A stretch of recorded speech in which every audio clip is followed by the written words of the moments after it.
Welcome back to Don't Quote Us Sports. It is Friday, September 12th, and Herb, just give me a second. Give me a second. Oh, not again. Not again. No yelling this time. The helmet is back. And let me, should I strap it up too, real fast? Okay, no, a little too tight. We'll keep it unstrapped. This is a tough watch. But the helmet is back on, and you want to take a guess why the helmet is back on? JJ McCarthy. I think we might have a gamer, my guy. JJ McCarthy, don't get me wrong. I had an existential crisis for those first three quarters. I was in hell. I was operating in hell. And then what JJ McCarthy did in the fourth quarter of that game, I was resurrected and brought to heaven. I can't take him serious in the helmet. I fell asleep dreaming of JJ McCarthy. I bet you did. Beautiful hair. Oh, enough. Just everything. I was like, I inject JJ McCarthy into my veins at this point. I'm so in. It's bad. I'm going to get hurt really, really bad. Okay, let me take this helmet off real fast. He is going to be so sad. So sad if this doesn't work out. The expectations Make sure I put these are on so high. What's up? Okay, sorry. I had to get that out of the way. I know. Yeah. Hey, go Vikings, JJ. I know we're a little late in the game since we recorded Monday right at the beginning of that game. I had to get that off my chest. I figured that was going to come around. I've been sitting for 20 months thinking what JJ McCarthy could be. And my brain went in a lot of different directions, and I was scared. Mind you, going back to this week's earlier episode, you were giving us live updates. Oh my God, he's one for 8 or whatever it was, and you were ready to be done. Like I said, those first three quarters, I was in a blender. Emotional roller coaster. Everything that could go wrong was going wrong. I was panicked. I got so worried they were going to replace him. I legitimately thought they thought about going to Carson, and I was like, that couldn't be a worse decision. Like, just let him go out there and struggle. But it's game one. You know what really I think has got me all hot and heavy? What's it's that? Everything I've heard out of the locker room and from all the other players after that game. Aaron Jones at the beginning of the fourth quarter, and they're in the huddle. We've been not doing jack all game. And he says McCarthy comes in there, and he's just like, where else would you guys rather be right now? You're all in, huh? Just the confidence. You should see the smile on your face, that shit-eating grin right now. Like 3 episodes ago, you said that, like, I want to temper expectations. I don't want to get too high too early. And you know what? You said, fuck it. I'm throwing it all out the window. Is that not what it is called to be an NFL fan? To overreact at the smallest things? I mean, let's just... Let me have this. Let me have this moment. Do I need to walk through the quarterbacks in Minnesota Vikings history real quick? I wish you I've been alive. I wish you wouldn't. Since you've been alive, it's not good. It's not good at all.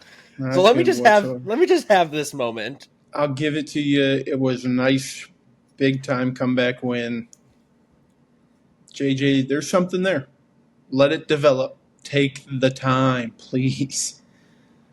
God, Minnesota fans are already buying tickets to San Fran this year. Already buying their plane tickets. Might have to. I don't know. Hey, but winning game like that, talk of the town, Monday Night Football Week 1. Congratulations to the Vikings. I'll give it to you. But Herb, that was week 1. We can't continue to live in the past. We need to continue to look forward. So, just so everybody's aware, I think how we are going to schedule these Friday episodes is we're going to pick 4 games that we think are the the most intriguing or most interesting and kind of give a more detailed breakdown as to the lines, some of the stats we're seeing, players to watch, injury report, things like that. And then we'll kind of, at the end of it, we will do sort of like our picks, our best picks of the week, where we pick our favorite spread, our favorite over under, favorite prop bet, favorite anytime touchdown, rather than doing that for every single game. So in the future, if there is any specific game on the slate that you might be interested in listening to or hearing about us talk about, drop it in the comments. We're more than happy to do that. DMs, tweet at us, do it all. Yeah, we kind of just picked them out of not out of a hat, but hey, it was calculated. Thank you very much. I took one glance at the slate one time through the slate and picked 4 games. I sent them to Herb this morning. I was like, these are the 4 games we're going to talk about. Like I said, calculated. Calculated. Come on now. But the game I want to start with, we'll try and go in order here because that might be the easiest. But the storylines for this game write themselves. We got the Bears against the Lions in Detroit. Both teams coming off a tough week 1 loss. The Lions currently set at Lions minus 5.5. Over under is set at 46.5 on FanDuel. And Herb, a couple stats I need to throw out at you from the onset here is for those who are betting on this game, just a gentle reminder. Jared Goff is only 3-17-1 without Ben Johnson or Sean McVay calling plays. Some may say that's not great. Who hold on, pause. You said some may say. Who's saying that 3-17-1 is good? Jared Goff? I know there's some hopeless optimistics out there that No. can see through this. 3-17. He was a byproduct of poor systems, you know. Oh, sure. Sure. But on the flip side of that, Detroit has covered the spread in 10 consecutive games following a loss, going back the last couple of seasons. So that puts us in a very interesting position going in to Sunday afternoon's game. Not to mention, we have Ben Johnson coming back to the Big D, and I feel like he's about to get a little bit tricky. There is no world in which Ben Johnson, after what happened on Monday night, doesn't have the Chicago Bears ready to go. I told you, I'm a Bears believer. I'm still in on them. I'm still in, even though they were getting booed off the field in their home opener. Bad look. But there's no way Ben Johnson goes into Detroit and lets anything other than a dominating victory happen. That's wild. That is actually wild. I just said he was going to do some tricky things. Like Micah Parsons says, they're not good enough to beat Detroit without doing some of his bullshit little theatrics out there, if you know what I'm saying. Might be seeing some offensive linemen catching passes this week. Hey, do whatever it is to win. That's all. You just go out there and win. I bet you there are some trick plays, but there's no chance Ben Johnson is going to let Dan after the whole thing. I know there's not bad blood, right? But it's a rivalry. It's a divisional game. You fell apart on Monday Night Football. You don't think Ben Johnson has those boys ready to go? Come on now. Come on now. So the big things I do want to point out from an injury perspective, just as a heads up to everybody. So Jalen Johnson, cornerback for the Bears, he was out last week against the Vikings. He is expected to play in this game. However, Kyler Gordon, cornerback, and Grady Jarrett both were DMPs earlier this week in practice. I did not have the opportunity to check today before we started filming, but they were DMPs on Wednesday. And then from a Lions perspective, Jack Campbell and Taylor Decker were both DMPs on Wednesday, although there are reports out there saying Taylor Decker will play. He just might not be at 100%. So that is something to think of before betting this game. I think that's kind of a big deal. to be honest, with the Taylor Decker thing.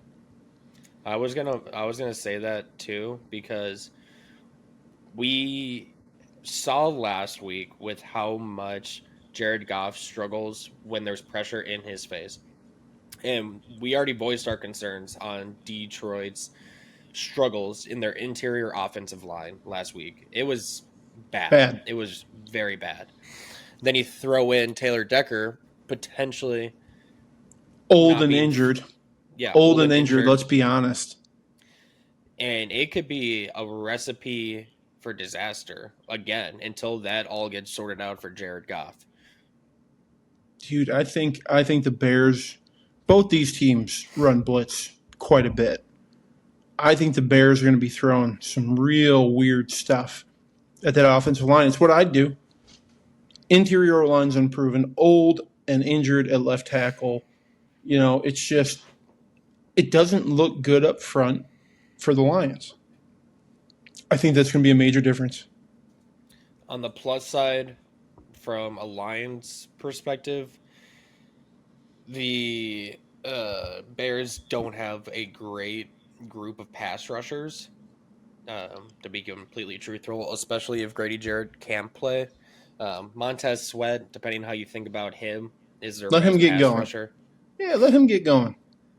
But then it's a bunch of unproven guys behind them. So they might it might not be as bad for that case. The thing I think everybody needs to watch for this game is the amount of motion we see from Detroit on an offensive side pre-snap, because last week it was a much more static Detroit offense than what we had seen the previous couple of seasons with Ben Johnson at the helm. Not a lot of pre-snap motion, so that I think played into Jared Goff not being able to get into a rhythm with his play action and having the run open up the passing game for them, because they didn't really make the defense think at all, right? So Yeah, it was just a lot of lineup and to. it was just a lot of lineup and play football. Mm-hmm. A lot of that, and it didn't work. Didn't work. They got away. I didn't think Detroit would look this different on offense, and I would 100% agree with you. It was a lot different. Here's an idea. Jahmyr Gibbs plays running back in Detroit. Like, just if you put the ball in his hands, something cool is going to happen. So if we could make that happen, Detroit, I think you're going to be a lot better off in the long run. What do you have, like 7 carries and a catch or something like that? He had like 10 catches. What are you talking about? Did he really? Yeah, because they couldn't run the ball. What did I miss? And he had that many catches? And because Jared Goff was getting pressured so much. Checkdowns. Oh, I guess that's on me. 9 Hand for up, 19. Don't worry. 10 catches for 31 yards. So, not spectacular. 19 touches for 50 yards. Yeah, not spectacular. Let's up the touches. Let's get after it. Run the damn ball.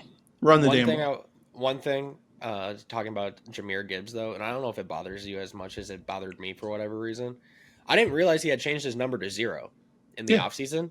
Oh, yeah. I don't like that. I loved the 26 on him. I thought it looked so clean on him. The 0's throwing me off. I don't know. It's throwing me off. I will tell you about 0, though. You had better be a dude wearing 0 in the NFL. You better be a guy wearing number 0 in the NFL. If I see out there some second-string corner wearing 0, and he gets about 10 snaps a game, hey, young fella, we got 27 over there, 28. Pick one of those, all right? So I like the 0. I think, I don't know, I kind of view the 0 in a sense of like the LSU 7 kind of thing. Like, if you're wearing it, you're a guy. I just was not prepared when I was watching that game on Sunday for him trying out there. I was not paying attention in the preseason, I guess. But he tried out there in a 0, and it took me a hot second. Who the hell is this guy? Where's Jahmyr? Yeah. I'll get you a 0 jersey, buddy. I'll get you one. Don't worry. And then who wears real quick? Hold on. Who wears 0 for the Vikings? Ivan Pace Jr., linebacker. He wears 0. I thought he wore 7. No, 0. Hey, Pace Jr.'s all right, but he ain't number 0 all right. You know what I mean? Okay.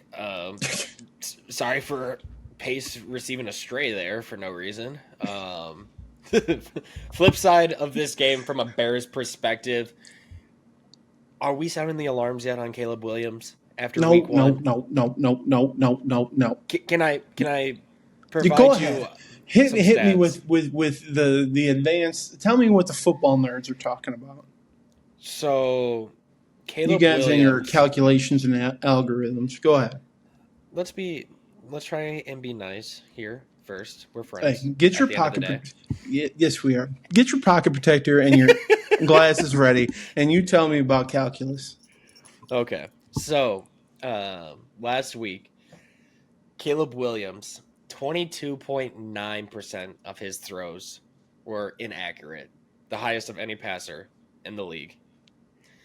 He had a minus 13.2% completion rate versus expectation, which was also the worst in the league. And then when he wasn't passing, he was forced to scramble on 14% of his dropbacks, second in the league, after all of the changes that were made to the Bears offensive line in the offseason. Not great, right? On top of that, he took about 50% of his snaps under center, which was the third highest in the league. On those attempts, he threw for 4 yards per attempt, whereas out of the shotgun, it was 7.2 yards per attempt. Yeah, I mean the guy lived out of the shotgun in college. He's not an under center quarterback, and I understand you need that in the NFL. Okay, the scramble on dropbacks is concerning, and I think that speaks to him still having some timing issues because there were times he held on the ball too long. You want to know what makes that more concerning going into this game? What's that? The Lions had the third highest blitz rate of snaps last week. Okay, so well, their new D coordinator is going to send the house. Well, you know what? You got 6'5" Cole Kmet and 6'5" Colston Loveland. You boys are blocking this week. You're hanging in there. We might hit you with a chip, but you're not going real far downfield. Okay, plain and simple. You're gonna have to address that. But like I said, part of it is a Caleb timing issue. There were times in that game when he was just hanging out back there. I like what they've done on the O-line. I don't think it's 100% there yet. It's real close, but you have to be aware. Get the ball out fast. And some of that's on Ben. Give him the option to get the ball out fast, and I think we're going to see those adjustments. If we don't, the Lions could run away with that thing. And that was a super interesting thing because we had talked so highly of Ben Johnson and knowing his personnel and getting the most out of them, right? Before the season started. The fact that I'm reading these stats and he's playing a majority of snaps under center, there's not a ton of movement pre-snap, not a lot of motions. I'm like, these are the specific skill set of your quarterback where we need to open up the field for him. Make the game a little bit easier by putting people in motion so he can read what the defense is giving him pre-snap rather than having him under center and then you're doing play action or boots, and his back is immediately turning to the defense, so he can't process what's going on in front of him. I was kind of thrown off by that when watching that game last week. That it didn't feel like Ben Johnson was helping Caleb Williams at all, and Caleb Williams wasn't helping himself. But Ben Johnson didn't make it any easier. No, and that's got to be addressed, and I think it will be. Dude, I'm still a Bears believer, man. I think they're going, listen, week 1, still feeling it out. Tough part is you're playing these divisional games. I like the Bears still. I still like Ben Johnson. Now, I could be sitting here on Monday night and going, I was dead wrong. Caleb Williams sucks. Hoping that's not the case. I will agree with you, though, and I don't know if you made the comment on the podcast on Monday or if this was between you and I off camera. Can we get his look right? Oh, I think I said that during the pod yesterday. Can we? His aura, there was no drip. Zero. That was like hands down one of the ugliest things I've seen on a football field in a minute. It looked like a 5-year-old. You know when like people like drip their 5-year-olds out in like when they're playing youth football and they got all the shit on, just every piece of Battle brand. That's what he looked like because of the sleeves. Everything would have been fine if he wasn't wearing loose, like weird light gray sleeves. No, I was gonna say he reminded me of like those fat short offensive line kids from like middle school and high school. Watch your mouth. Did the same. Watch your mouth. They did the same. Did they not do the same exact thing where they always wore the loose sleeve T-shirts underneath? Watch your mouth, and yes, we did. Okay, watch your mouth. Oh yeah, no, that was bad for a guy that prides himself, I think, on being quite fashionable. That was bewildering to see. Yeah.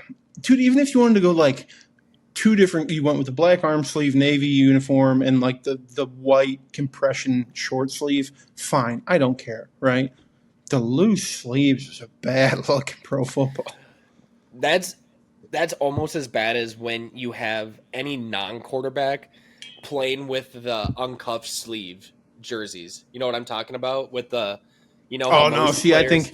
I think there's certain people that can pull that off outside of. No, I think on the right cornerback and the right receiver, I think that's doable. I forgot the player I saw. I was watching Red Zone on Sunday. It was somebody on the Raiders. I think it was number 11 on the Raiders. He was a cornerback, and I saw a highlight. He got burned for a touchdown. I'm pretty positive this was the play that I saw.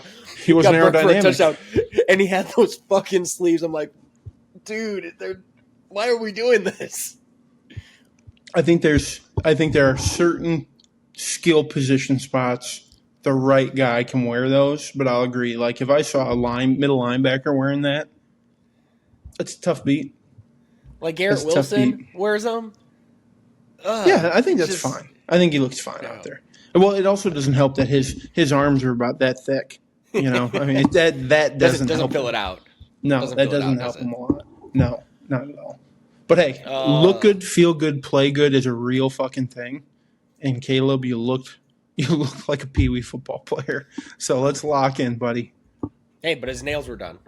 He got his nails done. Real quick on that note. Wait. I hope you're going the same way I was about. How the broadcast ended? No. So before that, his nails. You want to guess who does his nails? Who? The same person that does Angel Reese's nails. What's up, girl? How we doing? Okay. Pause. Who cares? Okay. All I know is he's overpaying for that manicure. But the end of the broadcast, as they're being booed off the field, they're zooming in on Caleb, and they're just there. It is what everybody has an issue with: the painted fingernails live on Monday Night Football, getting booed off a Soldier Field. Tough. I will say I don't have a problem with the painted fingernails, so it doesn't bother me any. Last thing about this game before we move on to the next, just a player to watch. As I was doing my research on this, it sounds like Kyle Manage. Manage? I think it's Manage. Manage, the 7th round pick out of Rutgers, is expected to get some more snaps after DeAndre Swift's ineffective performance on Monday, which makes a lot of sense in Ben Johnson's offensive wide zone scheme that he likes to run, which prioritizes good vision over speed and athleticism, which obviously DeAndre Swift has over Managa. So just a little tidbit. Just keep an eye out. Something's happening. And I don't know if I'm out of the loop, in the loop, I'm ahead of the curve. I don't know what the deal is. Fantasy-wise, is DeAndre Swift all of a sudden a bailout? We need to be running away from DeAndre Swift? Depending how this week's go, there is potential for that to occur. Because in my Dynasty League, somebody dropped him after last week. And I just got him and got roasted for spending $75 of $200 in waiver money. I feel like he's going to be fine. He's going to be part of this offense. He's a starting running back. And Kyle Minage and Roscoe Johnson are not going to start over him. Maybe not this week. Maybe not next week. I don't think this year. The days may be counting down. I don't know about that. I think, look, all right, I might be in the minority on that one. But hey, we'll see. He's on my team now. He keeps putting up performances like he did on Monday. I think if Minage is going to be Jahmyr Gibbs, DeAndre Swift might end up having to be David Montgomery, and I'm cool with that. Give me all them tutties, baby. So we'll see. Well, what's your picks for this game? I didn't think we were doing picks for each game, but my bad. No, well, give me one. I want to hear one for this one. I'm definitely taking Lions to cover. Lions to cover. Yep. All right. Okay. All right. Give me Cole Kmet. Find the end zone, big fella. Cole Kmet. I need it in more ways than one. Any timer. Okay. That is going to be a really good game. God, that's going to be a really fun game. I hope so. I also thought the Packers-Lions game last weekend was going to be a good game. That didn't happen. It did not. But we can jump to game number 2, Broncos-Colts. Herb, you want to go through the lines for this one? Yeah, so Broncos are visiting Indianapolis Colts. Broncos are favored, -2.5. Over-under is going to be 42.5. In this game, the favorites have won the last 15 Bronco games. The Broncos are 9-1 against the spread in the last 10 games, entering as the favorites. That is some advanced analytics. Tell me about this game.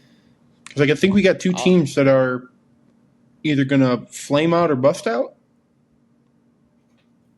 Yeah, that's why I picked this game for us to talk about. Because on one hand, we have the Broncos who they came into this season with very high expectations. They were getting a lot of flowers in the offseason, talking about how Bo Nix is ready to take that second-year leap. That defense is elite. Watch out for them in the AFC West. Then we have the Colts on the other hand, where nobody really knew what to make of them, right? Like, they had some names. I had them pinned as bad. They had some names, but then they named Daniel Jones as starters, and everybody kind of just like grimaced. They were just like, great. Expectations did not feel like they were super high. And then what happens last week? The Colts go out there and probably play the best game out of anybody in the entire league in week 1, whereas the Broncos come out against a first-year quarterback at home and struggled in that game mightily, at least from an offensive side. So I think these are two teams that, like you said, could either flame out real quick, but could also be talked about at the end of the season come playoff time. Oh, for sure. For sure. I think the difference is going to be the level of defensive play that Daniel Jones is going against. I like that we get to talk about Daniel Jones. I like that he succeeded last week. I loved talking about him last week. But that Miami defense was dog shit, and we both said it out loud, right? I don't think anyone categorizes the Broncos defense as dog shit. They had some hiccups. Quite the opposite. They had some hiccups last week. Don't get me wrong, okay? But I think that'll be the difference, especially if Dre Greenlaw is healthy and ready to go for the Broncos. But the Broncos defense could have their way with the Colts. We just don't know. Like, the Colts was this a game 1 stunner, or is this going to be a thing all year? We just don't know how good they are yet. Yeah, and I think that is going to be the interesting piece because Indiana Jones, week 1, Miami didn't really pressure him frequently in that game. He was only pressured on about a quarter of his snaps, so he had time to operate in the pocket and let his plays develop in front of him. Denver's not going to be giving him that opportunity. They are going to be sending the house more often than not. They had a highest pressure rate in week 1, over 50% of the time. That resulted in 6 sacks of Cam Ward last week. It's going to be very interesting to see how Daniel Jones plays against that, because we've seen him in the past where once he starts getting people in his face and he's not able to sit there and process, there's struggles, So is he going to be quick to get out of the pocket? Is he going to try and force more passes this week? That's going to be what I'm focusing on in this game. See, and Daniel Jones he's a vet now, right? He's not some young kid anymore. He is an established veteran in the league. He's seen a lot of things over his time in the NFL. I think he will be able to adjust, but I don't know that he's going to be able to adjust to everything. I told you last week when we talked about Titans Broncos, the Broncos were throwing some weird stuff around that field. I mean, just crazy blitzes, bringing pressure at odd times. It's hard to prepare for that. And I think they did that to throw a rookie quarterback off kilter, and it worked. Let's see how well a Danny Dimes does. And by the way, the Indiana Jones thing I hadn't heard yet, and the first time I'd heard it was in our comment section. What a nickname! How has there been a Jones player of any significance in Colts history that's had it before, or is this the first time that this has been rolled out? First time I'm hearing of it.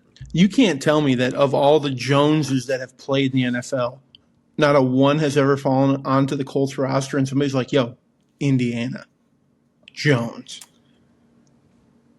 I don't know, man. What a nickname. It's a good one. It's a good one. But with all that being said, I think Daniel Jones is going to be trying to get the ball out a little bit quicker this week. I could see Tyler Warren having a big game over the middle as a little safety blanket for him. Oh, God. He was rated by two different – I looked up top rookie performances. Two different articles put him as having the best rookie week by far. And again, I think that goes to the catches, the 7 catches last week. Let that kid find the end zone, man. Let that kid find the end zone. I agree with you. Tyler Warren is, even if they start to falter, Tyler Warren's going to be a bright spot on that team. But on the flip side, we got to talk about Bo Nix here for a second. Last week was one of those, you put that in the garbage can right afterwards. You take the film of that game, you crumple it up, you throw it away. We're erasing that from memory. That was not good. No. For a defense, no offense to the Titans, nobody thought they were going to be earth-shattering levels of good this year. But it looked like he had no control of the offense. And the second that he had any sort of pressure in his face, he wilted immediately. Like, there was none of that creative playmaking that we saw at times last season. Again, I think a lot of that's week 1. Bo Nix, I'm really high on. Do we start what? Worrying? I was going to say, do we start worrying a little bit if he has another type performance like that this week? No. There may be a little bit of a sophomore slump. That's okay. I still think they are going to be a playoff-bound team. Bo Nix is going to be fine. Let him settle in. Part of it is they have some injuries, right? They've had some guys who have underperformed on the outside to this point, even in the preseason. So let it develop. The Broncos are still going to be one of those teams, I think. So, no, I'm not hitting the panic alarm on a year 2 quarterback 2 weeks into the season. The one thing that does play in his favor for this game, Indianapolis's top 2 cornerbacks both had DMPs at practice on Wednesday. So they may be trending towards not playing on Sunday, which will definitely help Bo Nix. Well, and then the Evan Ingram injury, I think that could be a bigger deal than a lot of people think it is. I said at the beginning of the year that Evan Ingram, I think, could be a really big volume guy. I think he's going to have a lot of catches for what that offense could be. If he's not to go, you're talking about Adam Troutman, who is a run-of-the-mill tight end in the NFL. I mean, he's playing in the league, but I don't know that he's going to do anything special for you. I think that's something to watch for me is Evan Ingram being out. If he's a go or a no-go, that could skew the game a little bit. I think that Dre Greenlaw injury is also going to be a big thing to keep an eye on, because if Jonathan Taylor can keep running like he did last week and take some of that pressure off of Danny Jones, then it's just going to make his life easier. And it's going to be easier if Dre Greenlaw's not out there. Yeah. You're going to have to come off the ball against that defense. That front seven is fun to watch and hard to run against. So we'll see. Mm-hmm. JT looks like he's having fun again playing football, though, doesn't he? He sure does. I think so. If you didn't know, Daniel Jones got the MVP this week, the Nickelodeon Most Valuable Player. So I don't know what's their mascot's name. Blue. Horse? It's Blue. Yeah, Blue. He got slimed. Did he actually? Oh yeah. That's kind of sick. A big bucket and everything. That's kind of sick. I like that. But yeah, like Jonathan Taylor presented Daniel Jones the MVP trophy or whatever to him. Oh, damn, if we're talking about drip, Daniel Jones had ultimate. He's an accountant. Dad. He's an accountant. I don't need him to have drip. Okay, I don't need. Peyton didn't have drip. Okay, these guys are accountants cosplaying as NFL quarterbacks. He shows up. Him and Kirk show up in pleated Dockers and a short sleeve plaid button down. Okay, I'm fine with that. I'm cool with that. I just wanted to point it out. That's all. I mean, he looks like he's 45 years old. Okay, he does. Let's be honest. He looks like he's got a family of 4 or 5. The white picket with the dog. Hey, honey, I got to go to work, and he happens to be the Indianapolis Colts quarterback. Okay, moving on. I don't have anything for that one. If he has some Colts cash, hopefully he can share it with some teammates. Kirk Cousins is the king of Colts cash, baby.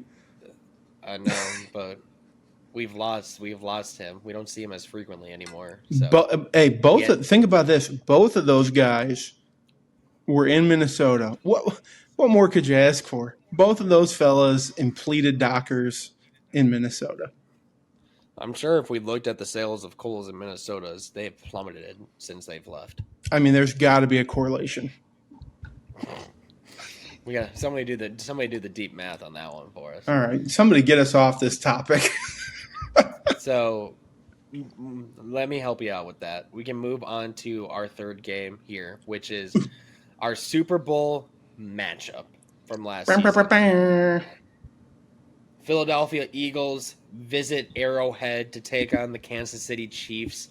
Eagles are currently favored -1.5. Over under is set at to me a very high 46.5, all things considered. But the real question is Kansas City going to be able to stop the bleeding after last week? Or could things start to get a little bit ugly there in Kansas City? I just don't know. I don't know what's happening in Kansas City. We talked about in the recap, the same team that was playing in the Super Bowl last year and had all these O-line problems, couldn't run the ball. Guess what? They showed up in Brazil. I got a feeling they're going to show up again on Sunday. If they can't figure out – because the defense is playing their nuts off. Let's be honest. They are. They're doing everything that they can. I know it's not great play, but they're doing everything that they can. I was going to say, I didn't know giving up 300 yards and 3 touchdowns to Justin Herbert was playing your nuts off. But no, I think they are. I think if you watch them play the game, I get the statistics are probably not great. If you're watching them play, especially the guys up front, they are playing their nuts off. That offense is stunting that team. Figure it out. You have what a lot of people consider to be the best quarterback in the world playing for you, why can you not be more effective on the offensive side of the ball? Well, funny enough, he mentioned their running game. This might surprise you then. The Chiefs actually graded out top 10 in both pass protection and run blocking in week one. And they still struggled to the levels that we saw. How in the hell does that happen? Okay, listen, it's Josh Connerly playing left tackle for no, he's on the Commanders. Yeah. Simmons, No? Simmons is. Yeah, I always get them mixed up. They look very similar. Yeah. It's Simmons on the Chiefs. Yep. I look like a terrible sports. What? Go ahead. Simon's. Nope. You just said they look very similar. I'll keep my comment to myself. But That's probably a good idea. Simmons. For for the Chiefs. He didn't look bad. Okay. No. He had some issues. I'll tell you where they looked bad. Taylor at right tackle is an obvious issue. It was last year. You should have got the hell off him. I'm going to be honest. I don't know that Kingsley, the left guard, is going to be starting very much longer. That dude struggled. Second-year guy. I thought he was all right. He got his butt kicked a couple times. Bad. So to hear that they graded that well is shocking. I don't know who was grading that game. I'd love to speak with that individual. I believe that those were both from PFF, if I'm not mistaken. No, I'm sending an email. Yeah, I was pretty surprised by that as well. But I just don't know how they have this game where it's at right now, because Kansas City, there's way too many question marks, in my opinion, between the Xavier Worthy injury. So now you're relying on Hollywood Brown and then Juju Smith-Schuster, right? And then Thornton is your number 3, right? That's not really instilling fear into anybody. And then you can't rely as much on Travis Kelce anymore because he's just getting up there in age. He's not what he was 5 years ago, 4 years ago. Where he did have a touchdown. Hold on. He did have a touchdown. Let's give him a little credit there now. Breakdown in coverage, but yes, he did have a touchdown. Tutty's a tutty. I don't want the Swifties coming for us, all right? Go Travis. I don't need that heat in the comments. But the other thing that I don't know if it concerns me, but I feel like Philly's defense right now is set up perfectly to take away what could potentially work for the Chiefs this week to win this game. And when I say that, I feel like they're going to have to rely on their run game a little bit more than they typically might. And Philadelphia has one of the best defensive lines. Jalen Carter's coming back, I'm sure, with a vengeance in this game after last week. Then, like I said, Travis Kelce is probably your number 1 or number 2 receiver this week. Well, guess what? Jahad Campbell is going to be his primary defender. Found out in my research, he had the 4th best coverage grade of all linebackers in week 1 as a rookie playing in his first NFL game. Mm-hmm. So that's concerning as well. That's going to be fun to watch. So it is going to be very fun to watch. But then you just have the strength of the Philadelphia Eagles secondary. At least maybe it's not a strength to Eagles fans, but they have dudes. Keon Mitchell, Cooper DeJean, like those dudes on the outside should be able to shut down Hollywood Brown and Juju Smith-Schuster. You would think that is where the Eagles love the matchup, right? And even so, like Keely Ringo has been playing very well lately too, for the defense. I think that's the matchup you have to exploit. You already know that they're not great at running the ball, so let's shut down the run. Cool.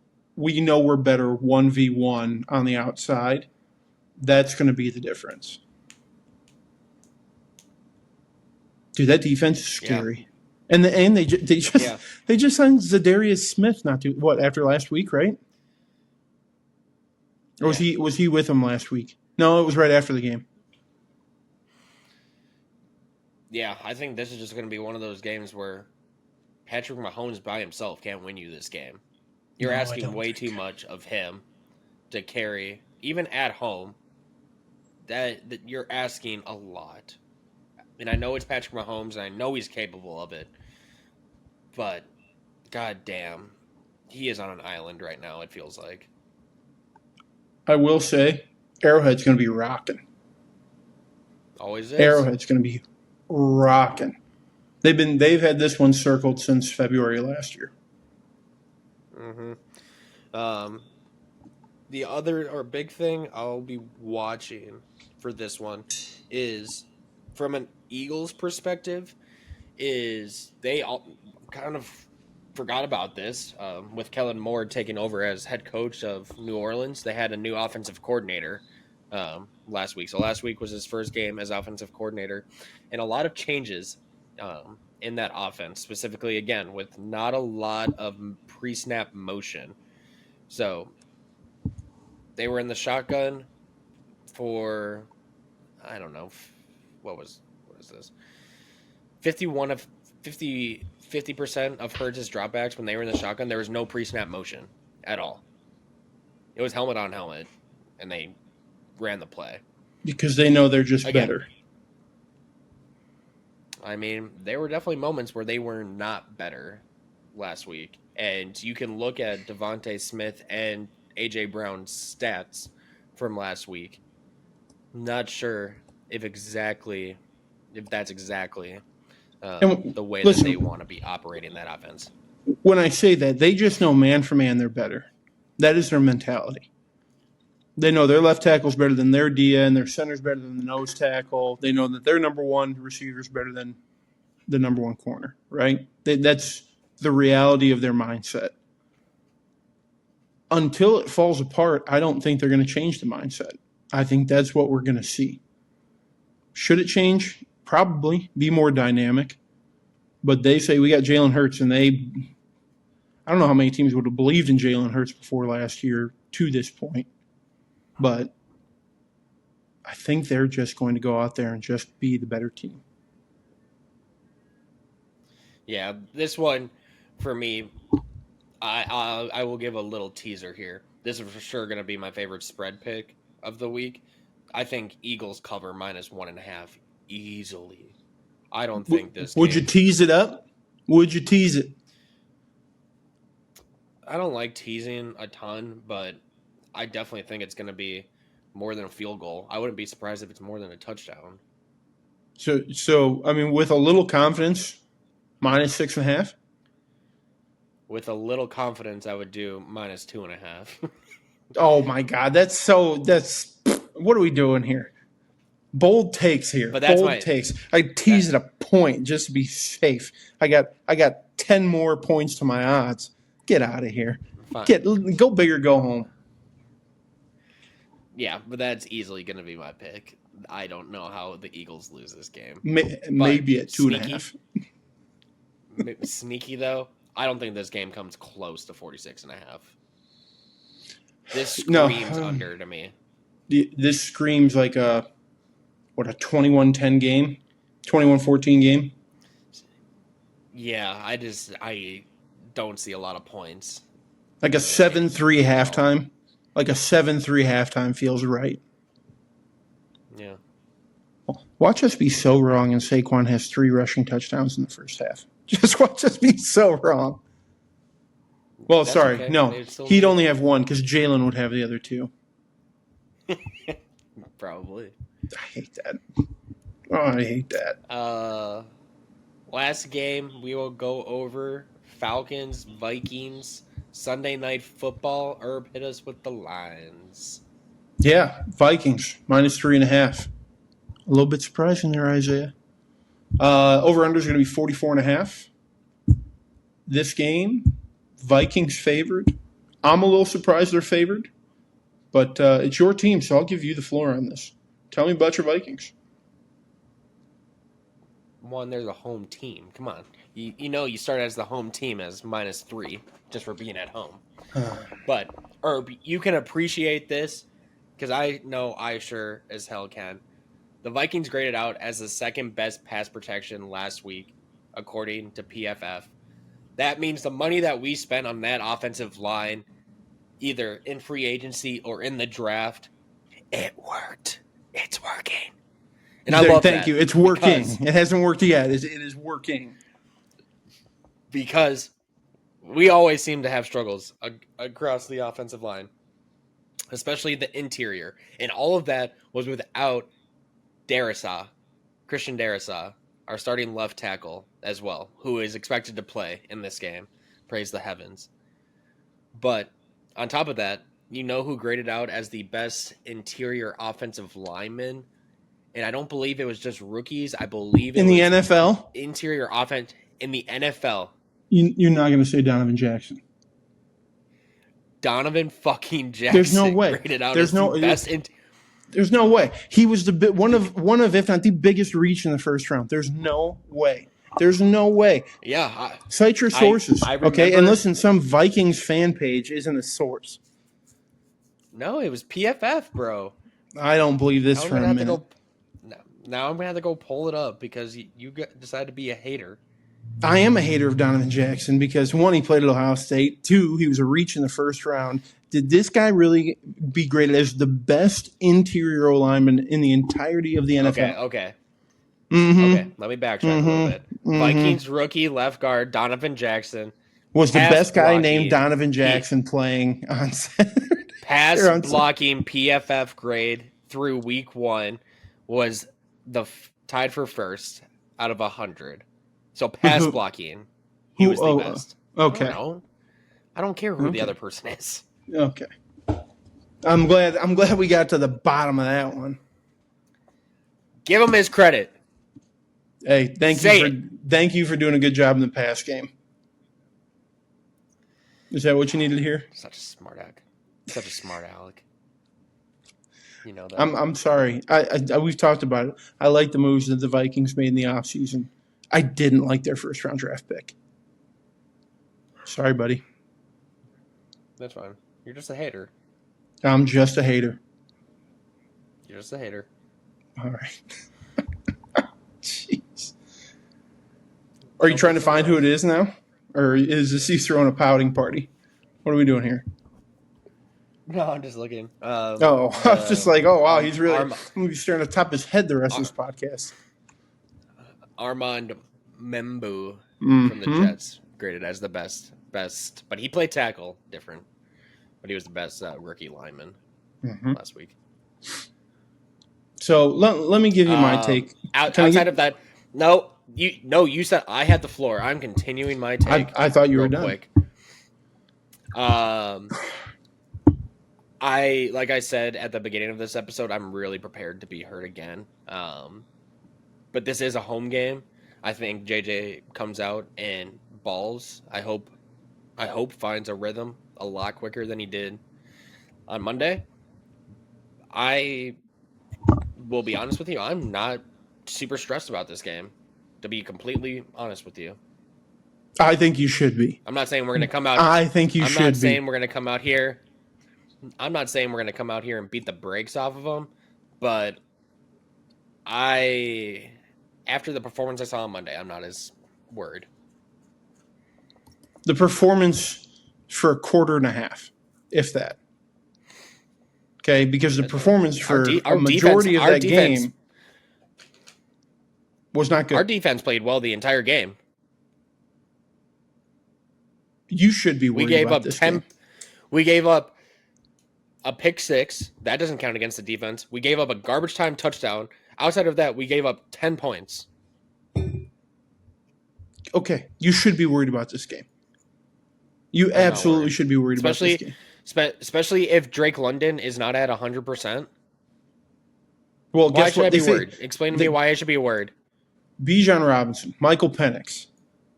Surprisingly, Kyle Pitts. Bijan Robinson, who averaged 2 yards a carry in week one. In week one.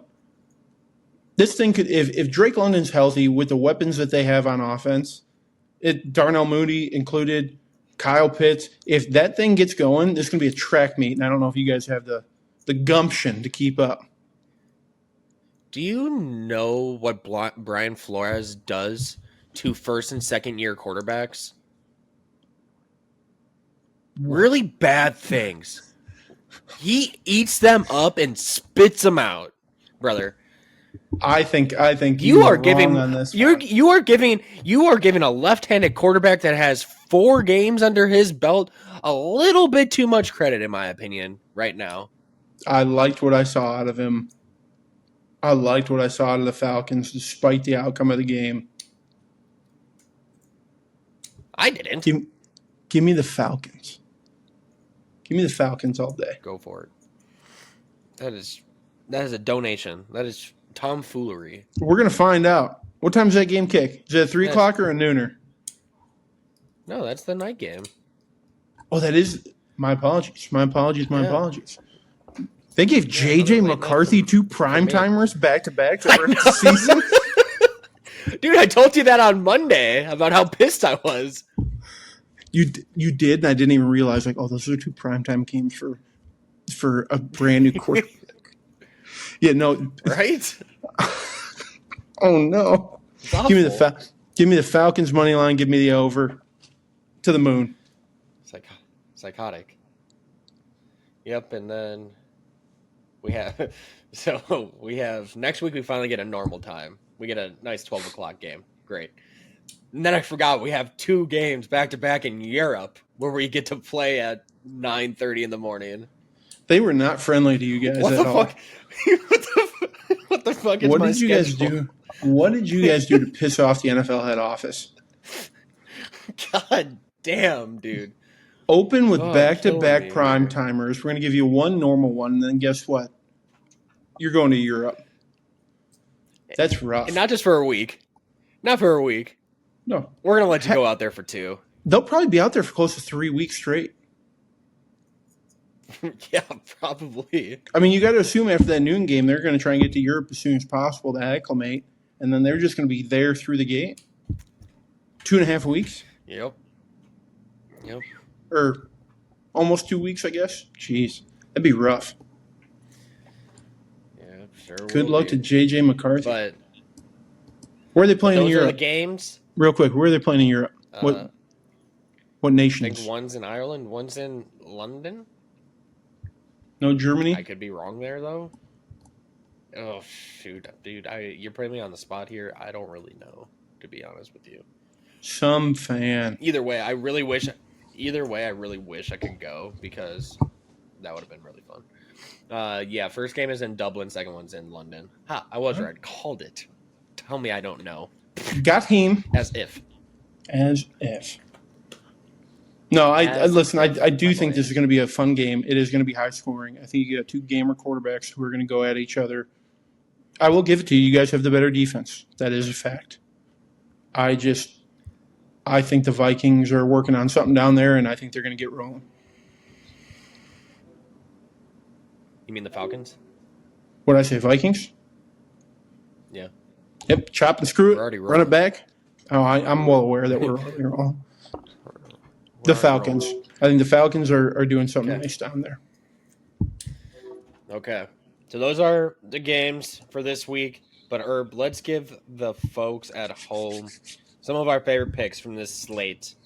Do you want to start us off with your favorite spread from this week? I would love to.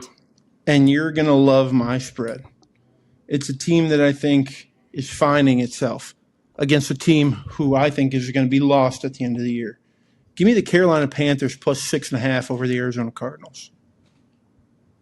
Ooh. They were a dumpster fire last week. That is a bold one. I like it. I like it. Okay. For me, I already said what my favorite spread of the week is. Give me the Eagles minus 1.5. Screams free money to me. You putting the mortgage on it or what? Might have to, dude. You're getting minus 105 on FanDuel right now. Yep.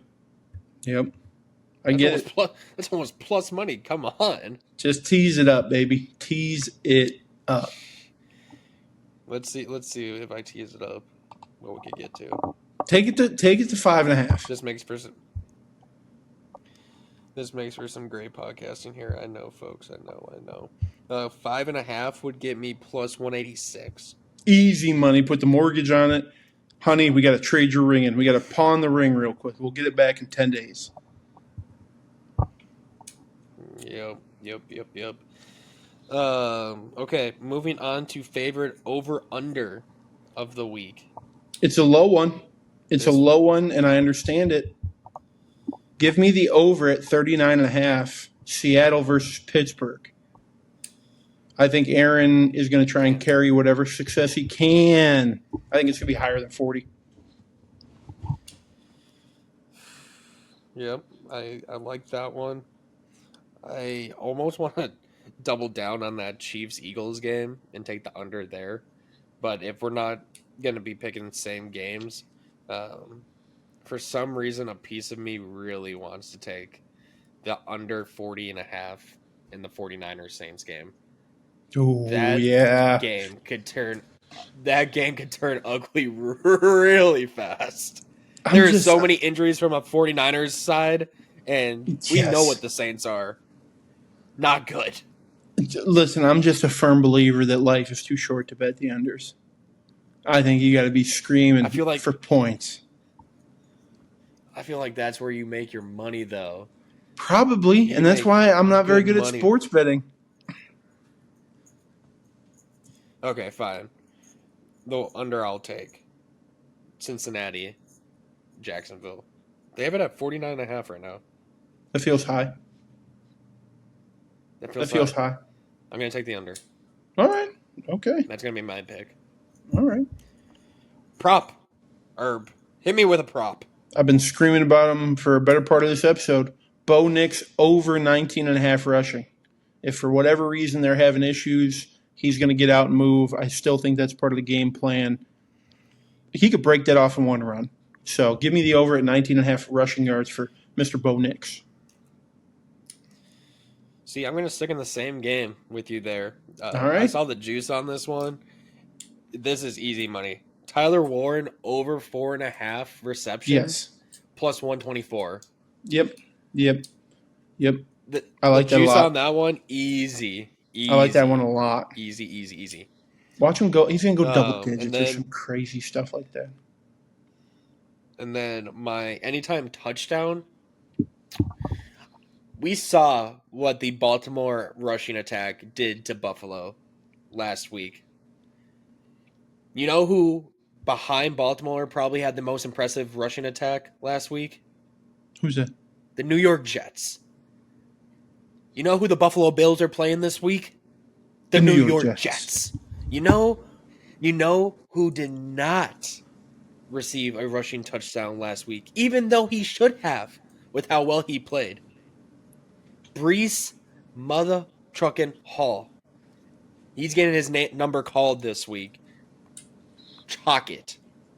Anytime touchdown for Breece Hall. I feel like what are the odds on that one? Do you happen to know? It's all right if you don't. I can pull them up real quick. I got my odds up here. Plus 135. Yeah. I think Aaron Glenn has said this is a guy. I don't understand why we're not getting the ball, but goal line is Braylon Allen territory. So that's the only part that worries me there. But I can dig on it. I might get in with that one with you. Mine, if I'm taking the over in Seattle-Pittsburgh, I got to have a touchdown score in that game. I like the odds at 280 here. Jonnu Smith. And I even thought about saying first touchdown Jonnu, but I don't want to go that far. I think Jonnu's finding the end zone on this one. Just giving a nice little sweep again, little jet pass. Why not? At the goal line. I didn't think that's what they were going to use him for, but that's what they're using him for. Give me Jonnu. Also, it feels kind of disrespectful if you're gonna pick a touchdown scorer in that game, and it's not DK. No, I think it's Jonnu. I think DK's former team. I know, but Aaron's gonna try and get him the ball. Yeah, but I don't know what it is. There's something in me telling me it's Aaron Rodgers, it's a tight end position, it's a versatile player, Jonnu Smith. I don't disagree that DK is going to have a revenge game, but I like Jonnu. I like Jonnu a lot. Okay. Well, that wraps up the NFL slate for this week. Herb, you want to flip gears over to college football? All right, now I'm talking about college football, and we're going to start with the big one, okay? Because we're getting into the meat of the season. We're talking about teams and games that have playoff implications. Like we're in it, week 4. It's here. These games matter. So the first one, big one, college game day, game of the week. University of Georgia Bulldogs heading to Knoxville, Tennessee to play the Tennessee Volunteers, okay? We got a 6-15 matchup. These are 2 playoff hopefuls. This game is huge. It is a massive game. Here's what I'm going to say about this game is it feels like Georgia and its fan base are not as confident as maybe we had seen them in the past. Have you noticed that? I mean, would you be after the performance they just had against Austin Peay last week? I get it, but I think coming into the season, there was an air of, oh God, are we still national champion contenders, or is this going to be an off year? I think that's a real thing happening down in Athens. So let's talk about the game a little bit. I know you love Tennessee right now. I love Tennessee. And I think more so you love a fellow by the name of Joey Aguilar. Give me a reason not to. That dude's been balling. You'll get your chance. You'll get your chance, all right? So let's talk about the matchup itself. Don't know if you know this. Georgia has won the last 7 games. Against Tennessee? Against Tennessee. Dating back, not surprise me. Dating back to 2016, we're number 2, 22. Tennessee won 34-31 against then unranked Georgia. Okay? Can I throw a couple names at you from that game that you may remember? A fellow by the name of Josh Dobbs. You're familiar with Josh? Yeah, did you know that he went to school to be an aerospace engineer? Yeah, he was a rocket scientist. Yeah. Yeah, he's a genius. Yeah. So, wanted to remind everybody. In that game, right, 34-31, it came down to Josh Dobbs throwing a 43-yard strike to Juwan Jennings, of all people. But don't worry, Alvin Kamara was the running back, and he had 16 rushing yards in that game. Everybody forgets. Everybody forgets. All right? So, dude, this matchup... Tennessee legend, Alvin Kamara. Yeah, pretty much. Hey, Bama before, crazy shit. This year, Georgia's actually favored going into Knoxville. They're minus 4.5-point favorites. The over-under at this game is 49.5. Let me just hear your thoughts initially on that. The fact that the Dogs are going to go into Knoxville, into Neyland, and they're 4.5-point favorites? Herb, tell me if I'm missing something, but... Preach on it. This does not feel right at all. Based off what Something stinks here. From what we've seen out of these 2 teams thus far this season, there is no argument that Tennessee has looked arms and shoulders better than Georgia. Arms and shoulders? Head and shoulders. There we go. That was fucking stupid of me. Head and shoulders better Clip than it out. Georgia. Jesus Christ. I don't know about you, how much you've been paying attention to Georgia football. Gunnar Stockton has not instilled a semblance of hope for me, and I'm not even a Georgia fan. I can only imagine what he's doing to people's heart rates down there in Athens, because he probably has them sweating right now. From what I've seen from that offense thus far in this season, they rarely try and push the ball down the field, which is blasphemy when you think of a team like Georgia, who is supposed to be one of the best teams in the SEC, and the weapons that they have at their skill positions. And you're telling me that you are just dinking and dunking your entire way? I think that's part of this confidence thing. Whereas with previous quarterbacks, especially Carson Beck, they knew what they had. Whereas with Gunner, they have an idea of what they have, but he hasn't been able to show it. He's felt way more like a game manager, and I don't think Georgia fans are used to that. Like, why? I will say he's got a good rating. He's got a 140.7 rating. Yeah, but in the college, isn't it out of like 200 and something? Yes, but I'm trying to do this kid a favor here, man. You can't. Dude, you're talking about a program that won 2 national titles with Stetson Bennett as their quarterback. If he is not the epitome of game manager quarterback, then I don't know what the hell you say Gunnar Stockton is. And Stetson Bennett, Kirby Smart got him to finish 3rd in the Heisman one of those seasons. Yep. The talent is there for this kid to succeed, and they have multiple sets of training wheels on this kid. Like, they are scared of him to do anything, it feels like. I mean, do you remember when he came in last year after Carson got hurt? It didn't look good, but playoff game? It didn't look good, but he was all over the field trying to make plays. We have not seen a semblance of that. No. At all. He's thrown for 400 yards, 2 touchdowns. Not super productive, and it feels like the rest of the offense is kind of being, I don't want to say held back, but they're just not quite humming like they normally do. So here's a stat for you, because we're going to – good luck to Georgia. Okay, number 6 in the country. Doesn't feel like the number 6. But now we're going to flip to your boys over there in orange. All right? But I want to hit you with some stats first. Okay? Mm-hmm.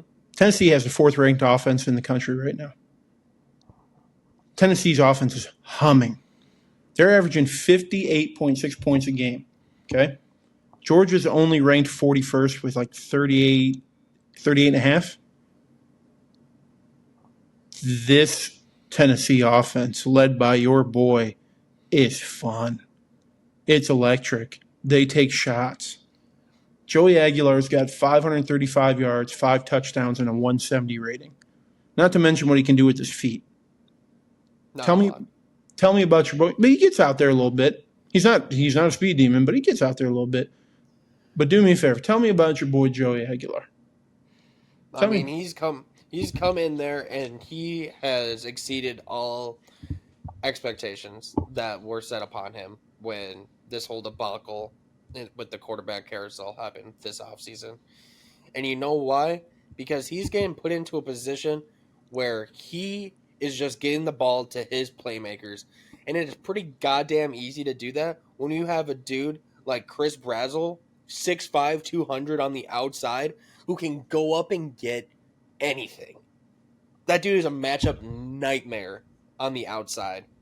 Then on top of that, not to get away from Joey so quickly, they have a 2-headed monster in the backfield where they have 2 dudes that you can hand the ball off with confidence, and they are home run hitters.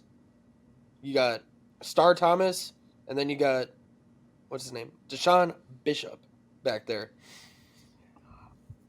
There's weapons that I just love everything about these weapons, and Josh Heupel is putting them in great positions to succeed. He's always been known as an offensive guru. We saw if Hendon Hooker doesn't get injured a couple years back, he's potentially a Heisman winner. He knows how to put his quarterbacks in a position to succeed. And while I don't know if Joey's going to continuously burn every defense that he faces, at worst, he is a solid game manager who is not going to turn the ball over, and he's going to make the plays that he needs to make. I am high on Tennessee right now. So then let me ask you this. This is the nut up or shut up early on in the year for Tennessee. You are going to find out on Saturday exactly where you are at in the SEC. For better or for worse, either way. Tennessee wins this game, and I don't care about if they blow them out, that's one thing. But let's take spread out of it. Just talk to win. If they win this thing, what are you saying about the chances that Tennessee could be a national championship contender could be a favorite to go to the national championship game. I know it's early on, but I think those conversations are starting to take place. Oh, and I think it would be nothing but deserved at this point. You look at the rest of the teams in the SEC. We've seen Texas. They've struggled early on in this season. Bama, I don't think is going to be up there at the end of the year. Texas A&M, I know you hate them. Can't stand them. They're kind of a toss-up. South Carolina, I'm excited for, but they really haven't shown anything yet. OU, they look like they could be something, especially after that win against Michigan. Material for Heisman. We're still keeping that campaign rolling. Then LSU, you're never going to trust a Brian Kelly-led team. Ever.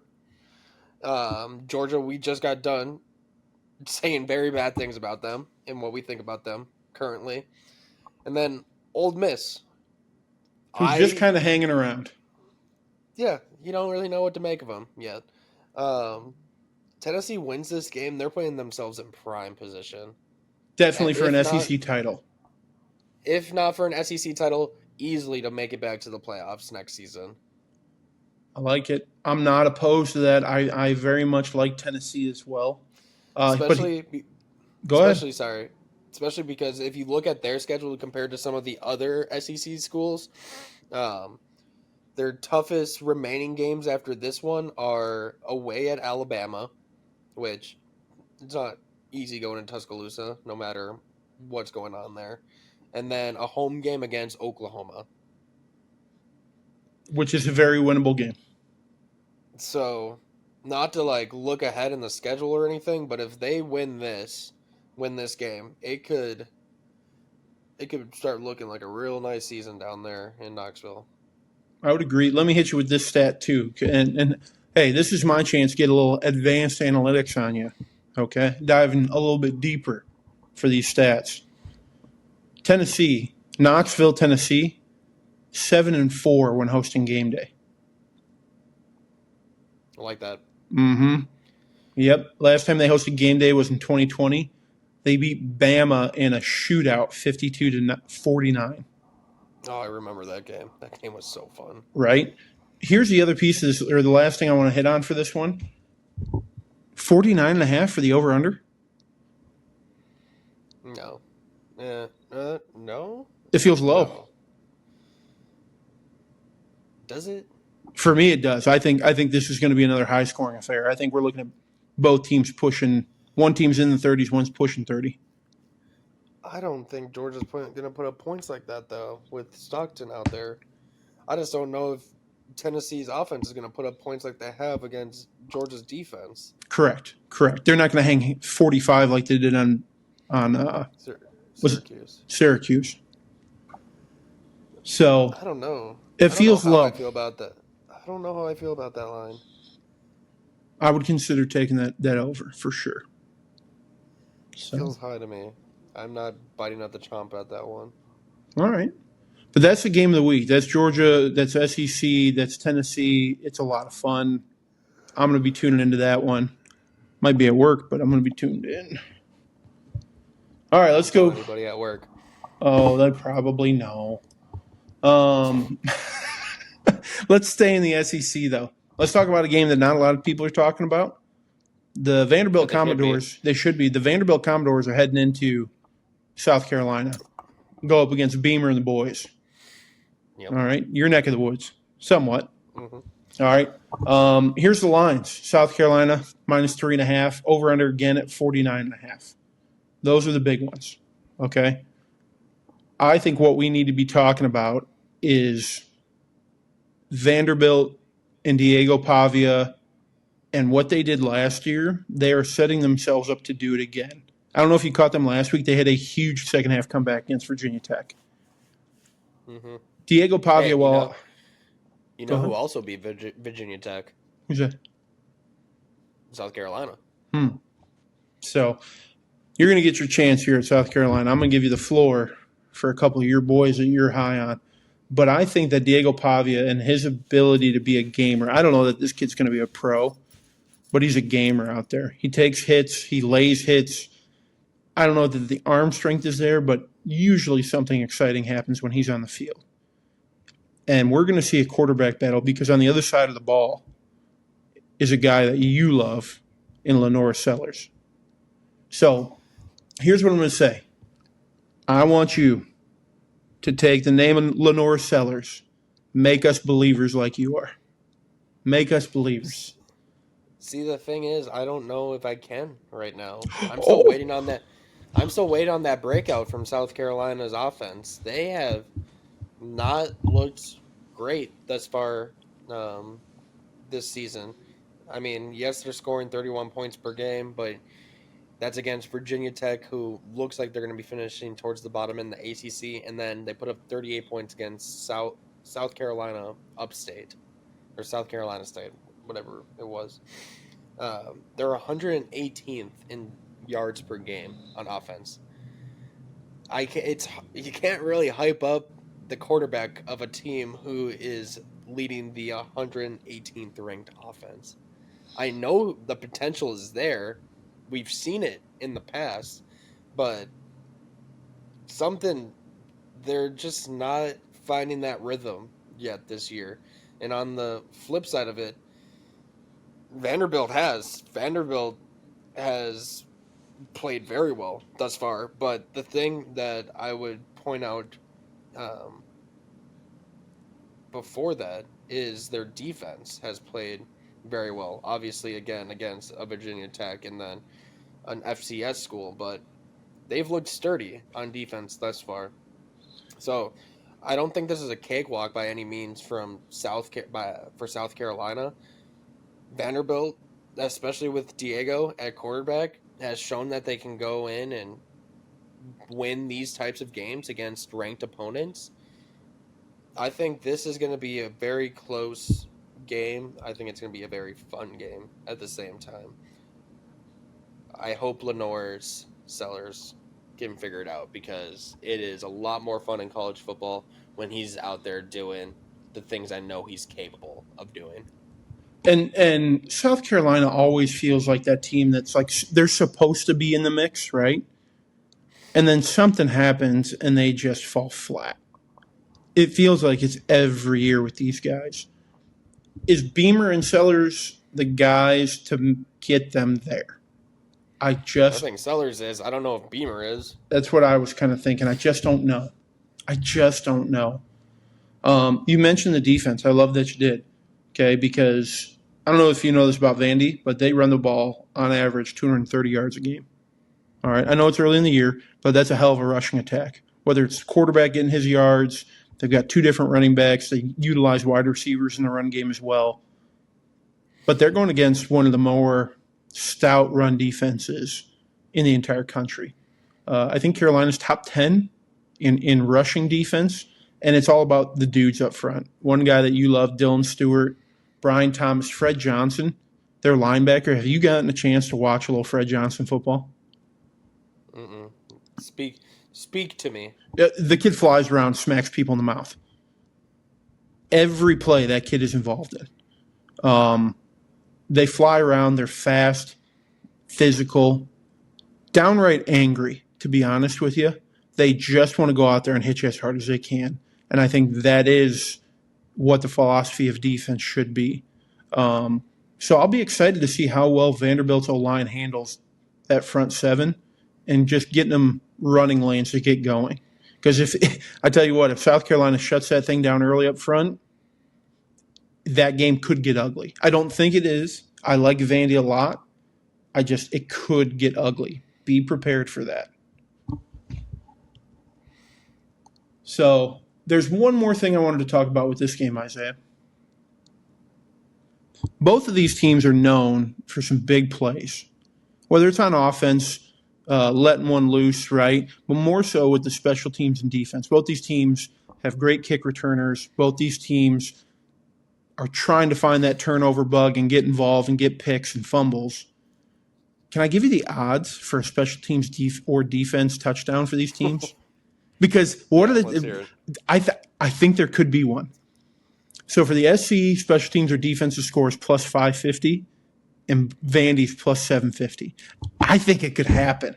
I couldn't find odds for a special teams touchdown in this game. Just but by a team in general. In general, I couldn't find that prop, but I think it could happen. I think we need to buckle up and be prepared. How electric would it be if the opening kick goes back for Vandy? At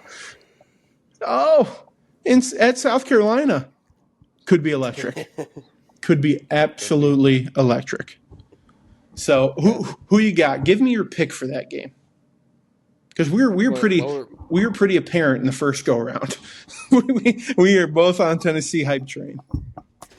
What was oh god, we're coming down, folks. Oh boy. We are in no.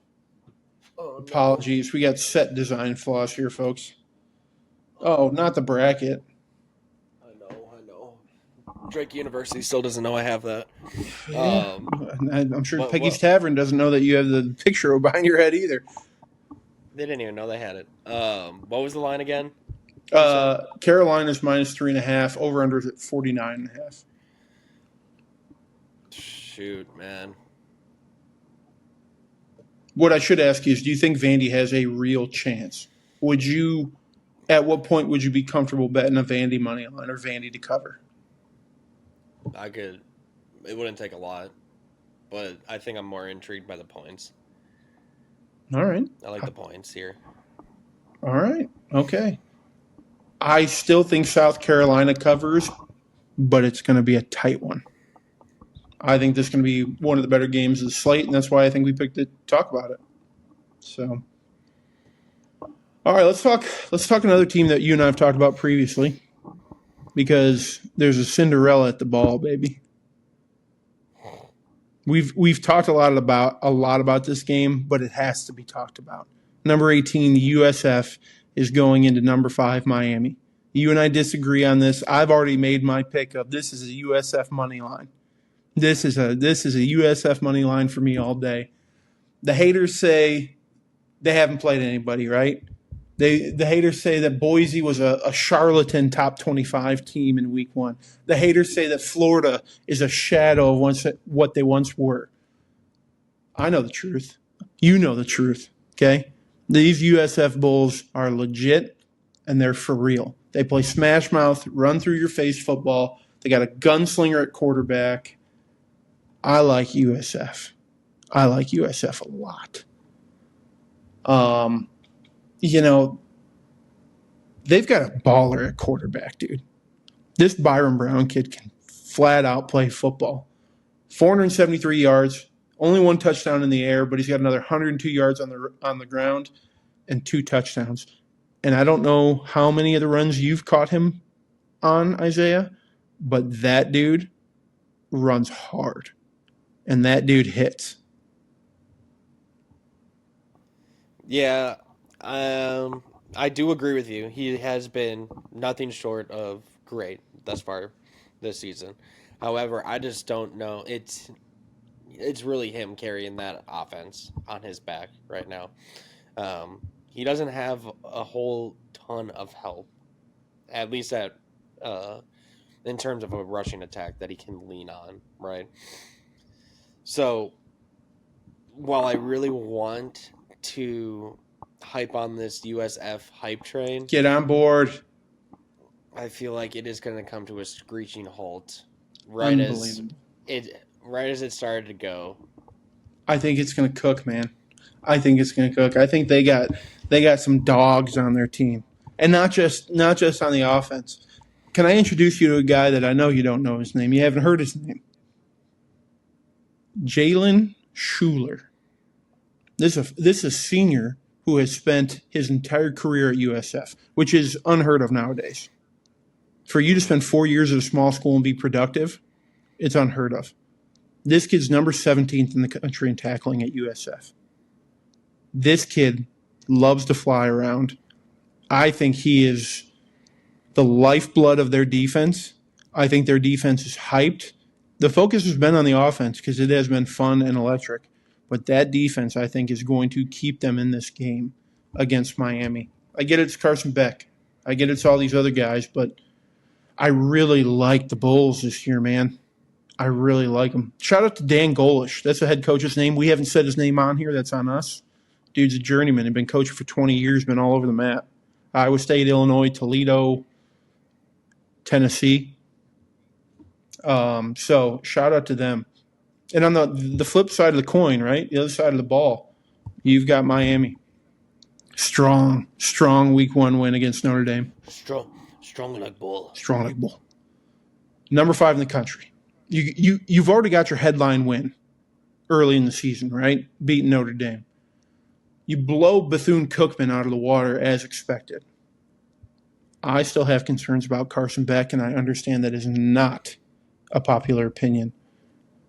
But part of this makes me think that Carson Beck may be a grossly overpaid game manager because, again, they haven't asked him to do a whole lot.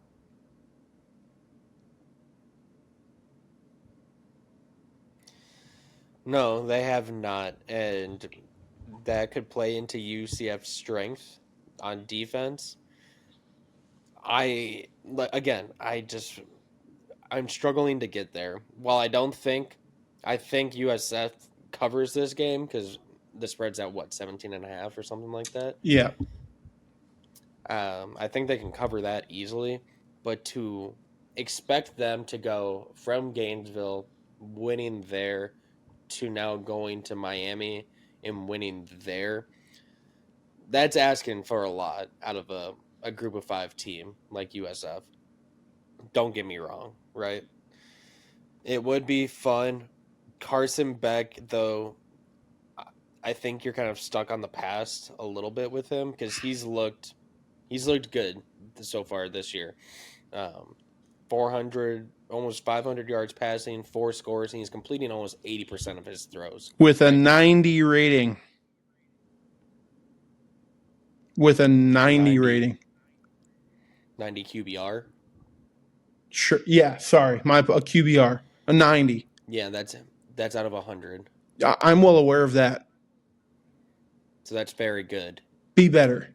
You're being paid a shit ton of money. He is a game manager. He has not done anything special yet. Wait, no, stop. How much is Bryce Underwood being paid? No, that's What's fair. his QBR, buddy?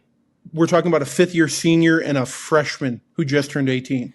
Those are But two. If we're talking about how much money they get paid, he should come in and just be great then, right? Sure. I'll give you that one. That is a valid argument. But Carson Beck, the expectations literally has a Carson QBR of 90. It's not good. You said 90. That is good enough. They haven't asked him to do anything. He's 30 of 36 throwing fucking 5-yard routes. I know D2 kids that could do that at fucking Miami. He hasn't done anything special yet. He has been bailed out by receivers on some bad throws along the way. I am not a Carson Beck believer. He is an overpaid, overhyped game manager. Maybe I'll eat my words at the end of the year. I don't think so. Okay. Give me the USF. Now I hope USF runs a train on him. I hope this choo-choo, here we come, baby. I think you're being a little harsh on Mr. Carson Beck. I will. That's my personal opinion. Let me throw another stat at you then, okay? And I'll get away from Carson Beck. Okay. Mario Cristobal's the head coach at Miami, yes? Last time I checked, correct. Take a guess at what his overall head coaching career is against top 25 teams after beating Notre Dame. It's probably not good then. 9-18. Not great. Not good at all. So that's what's giving me even more confidence, is that Miami tends to falter in big games. This is a big game for them. I mean, in fairness, a lot of head coaches in college football, even at high-tier programs like Miami, look at James Franklin's record against top 25 teams. Yeah, but also I think you kind of got to look at the conference then too, right?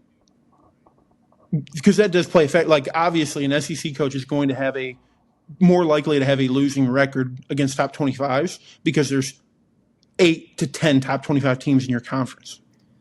You know what I mean? Whereas the ACC, 2, 3 at most at times. The Big Ten has quite a few now. Yep. He coached at Oregon, but again, Pac-12 was a little bit better than the ACC in top 25 ranking. But I think the Bulls, maybe. Okay, I like it. Stick to your guns. We might have to go Don't do a let me little. sway. Well, oh no, I'm not swaying for you, baby girl. Don't you worry. No. Don't sway for me. Don't let me doubt you. Dan Golish, we're riding with Dan. All right. Dan. All right. Old Dan. Couple things. Those are all the games we're going to cover, but there's a couple of weirdo, oddball storylines I want to throw at you. And I don't know if you've heard of some of these yet. I like oddball storylines. All right. I feel like I can contribute here. The first one is the UNLV Rebels. Okay. Hey, head coach. They just smoked the shit out of UCLA. Suck it, Nico. Bitch. Wow. So I really don't like him. No, I know. At all. You've made that clear. Okay. It's not so much about wins and losses, what I'm going to talk to you about here. It's not so much about who the head coach is, although I'm sure that's a piece of it. UNLV Rebels are averaging 104 penalty yards a game and are the most penalized team in all of college football. Some might say that's not great. Whose fault is that? Is that Dan Mullen, the head coach? I mean, what does that boil down to? Because 104 yards in penalties every game? Yeah, I think that's just an undisciplined team, right? I mean, you're the football player. Yeah. I don't know how that continues to 104 yards a game is astronomical. So that's crazy. But then we started digging a little bit deeper. We may have found the source. There's a second year. Go ahead. And when we found out, all the puzzle pieces came together. It made total sense as to why UNLV is the most penalized team in the country. They have it. You want to know why? They have it because they employ a.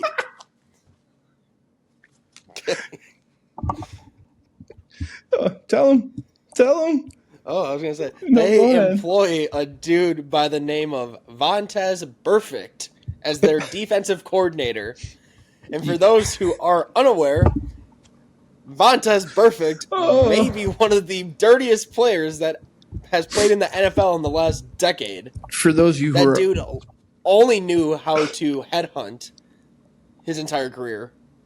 So for those of you who don't know who Vontez Burfict is, he might be the sole reason for the end of Antonio Brown and the beginning of CTESPN by Antonio Brown. And if you need more context, he's also the guy who gave Sketch the clearance to use the N-word on streaming. So just wanted to throw that out there too. Vontez Burfict is teaching those. Sketch kind of deserves it. Listen, I can't give those cards out. I've asked, they won't let me. No.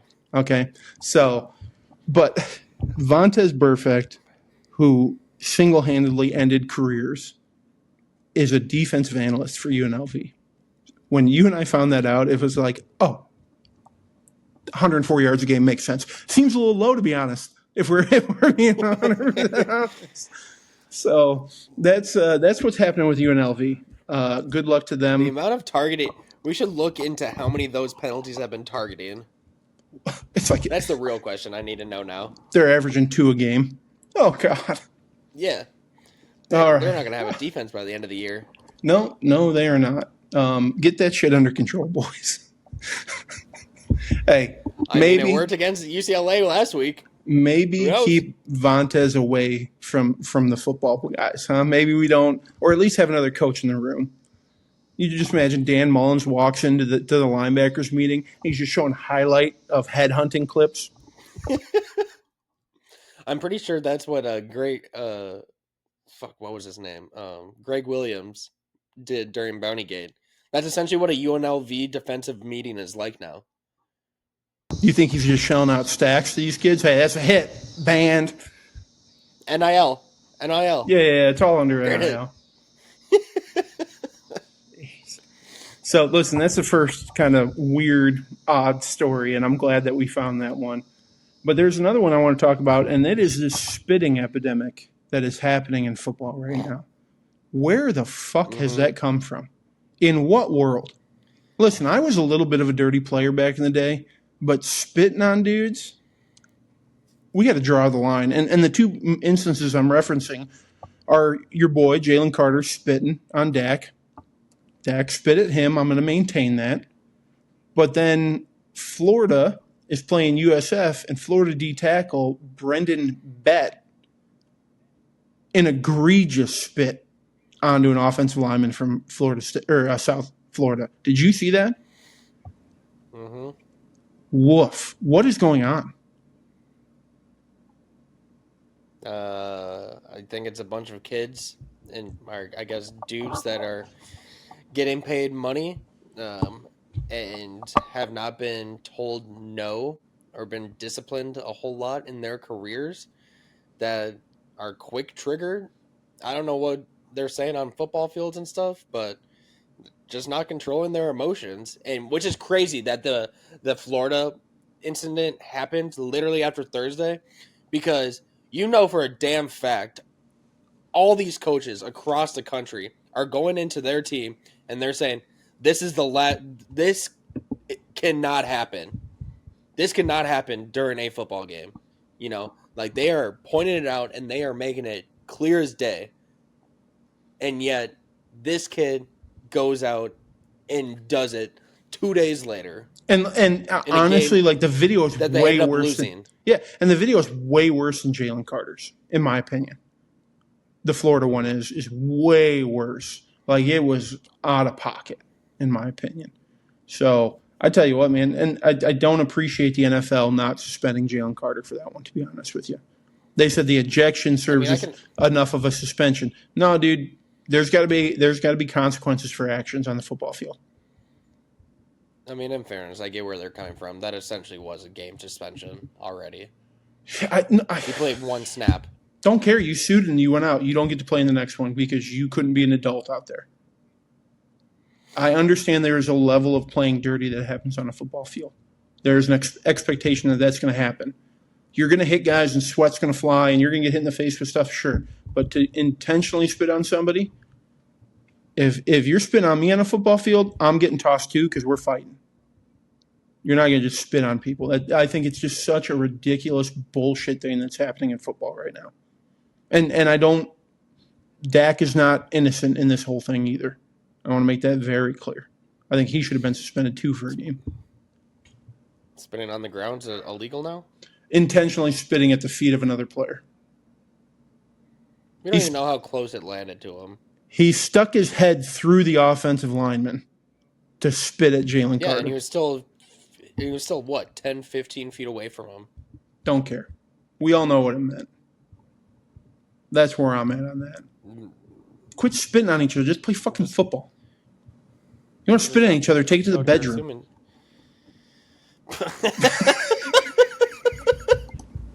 Sheesh. Okay. You say so.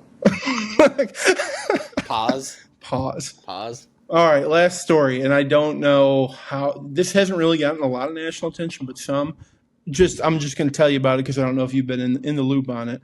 North Dakota State Bison. You're familiar with this team up there in Fargo, North Dakota, right? Mm-hmm. Perennial national champions, a top 3 team every year. Well, last year, one of their players gets arrested for shooting a gun off in a house party. Which, by the way, Drake University, we're not too far off from that. We've been there. I'm not going to say names, but it happens. But he got arrested and sentenced to 3 years in prison and another year and a half of probation. Okay, immediately kicked off the team. Makes sense. Fast forward to this year, this 4th of July, a wide receiver by the name of William Fratelloni, an Italian kid. He's up at Lake Minnetonka up there in Minnesota, enjoying the 4th of July. And he gets sticky little fingers and swipes a Louis Vuitton bag. The bag itself was worth $2,500. The clothing within it was worth $25,000, and the Rolex that was in it was worth $228,000. So he doesn't get caught right away. And then somebody sees him at a restaurant or out in public with the bag, confront him, cops are called. He's looking at big-time theft charges, immediately kicked off the team. By the way, you know what his response was when the cops were like, or when he was confronted by the cops or the people? Take a guess. This wide receiver from maybe Minnetonka, but playing over there at North Dakota State. Probably saying his daddy could get him out of it. 100%. He said, "What's the big deal? My dad will just pay for it." Fuck yeah. Bruh. Are you kidding? So he's obviously off of the team, but I wanted to make you aware of what's going on at North Dakota State. My question for you is this the price of being a national champion? Are you trying to insinuate that there's a bunch of thugs populating Fargo, North Dakota right now? That's not what I'm insinuating. You're putting words in my mouth. By the way, I was in Fargo. A bunch of thugs and convicts up there? Well, you think that's what it takes to win championships? They did have a guy commit a felony on their team. Actually, two guys committed felonies. One shot a gun in the house. Hey, if we're going to start pointing fingers and saying naughty at football teams, let's take a peek back at that Florida Gators team from a while back. I think you know the one I'm talking about, right? Oh, you mean the one with active gang members on the team? Yeah, you know the one that had a convicted murderer play for them. He hadn't committed the murder yet.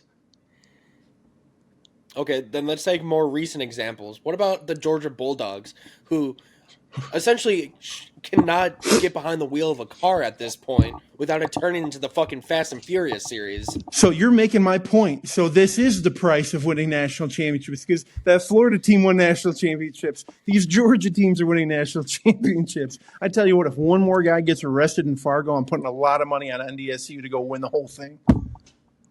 What can I say? There's an archetype to win a championship. Love it or hate it. Apparently, these are the issues. When you want to be number one, these are the issues. I will say, you gotta turn a blind eye to some things. Georgia should not allow any single one of their football players, I don't care if it's a freshman walk-on, to be behind the wheel of a vehicle ever again. Ever. That's all I have to say about Unless that. Somebody's videotaping in the car with them. Might as well get good clips out of it. Oh, no, stop that. That's awful. That's terrible. Well, but hey, that's college football. That's a look ahead at what's to come. I will say, I'm going to say this. Shout out Drake University. Go Dogs. Say it. Go Dogs. Traveling to Brookings, South Dakota. Going to go play South Dakota State. Last time we played them, we lost 70-7 in Twins Stadium in Minnesota. So it was a close game. A lot closer than the box scores would make you believe. It's a much different team. I think it's going to be a fun game. Go up there, put up some points. Let's stay healthy. That's my big thing. But hey, go Dogs, baby. And that's all I have. Cool. Well, folks, thank you once again for listening to Don't Quote Us Sports. Make sure to leave us a like, comment, subscribe. Let us know what games you want us to talk about next week. And we will catch you on the next one. See ya. Peace.